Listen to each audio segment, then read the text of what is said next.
The FA Cup's third most successful club are Tottenham Hotspur.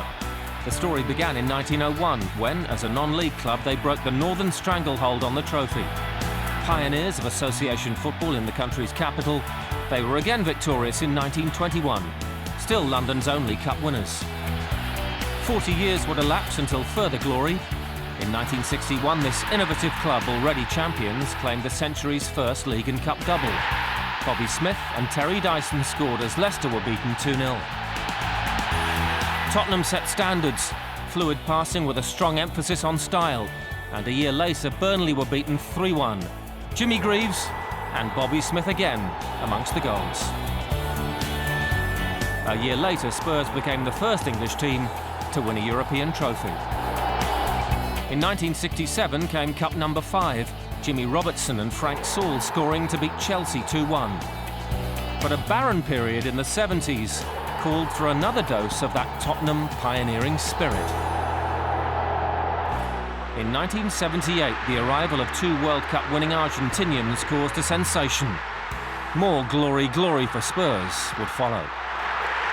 I wanted to play in Europe, Ricky wanted to play in Europe as well. But when I say Europe, I was thinking about Spain, I was thinking about France, Italy, say. It never crossed our mind, England, never. We arrived here with us in '78.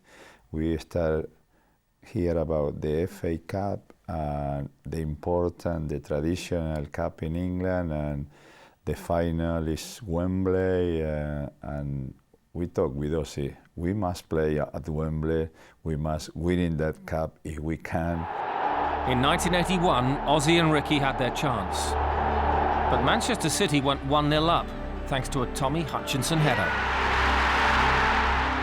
At saying that, the 2 games basically was the story of Ricky Piller, really. He played very, very bad in the first game. He was substituted, and everybody remember him with so long Wembley walk to the dressing room. He didn't stay watching the game and so on, so that was a very, very sad picture.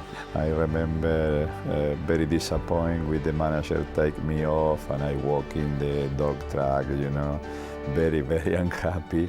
I hear about Tottenham score and draw. My confidence come back, say we have another chance. 5 days later, I think a lot of questions that he was going to play or not. Keith Wilkinson decided to go for him again, and Ricky repaid with 2 goals, not 1 but 2, and one of the 2 goals was absolutely magnificent, probably the best goal ever scored in Wembley in a cup final. The first one was very easy, you know, this is goal, lucky goal, because the ball is rebounds to the keeper, the ball was there. Only I have to put in the net. The winning goal was my dream. I can't remember how I start, how I finish, you know. And when I see the ball in the net, it was brilliant, because the club by Ozzy and me, you know, and this is the effort to pay something back. Ricky's winner helped Spurs win one of the all-time great finals 3-2. A year later, war between Argentina and England meant both missed the 1982 Cup final. Again, Tottenham prevailed, Glenn Hoddle's penalty seeing off QPR. 9 years later, Brian Clough's Nottingham Forest took an early lead, thanks to Stuart Pearce's brilliant free kick. But Tottenham are the cup specialists. The club has lost 1 FA Cup final. Paul Stewart equalised, and Clough's side were beaten in extra time when Des Walker headed into his own net. Cup number 8 for a club forever linked with some of the old trophy's most magical moments. I never forget, for me it's one of the highlights in my career, and I'm very pleased to be in the history of the FA Cup.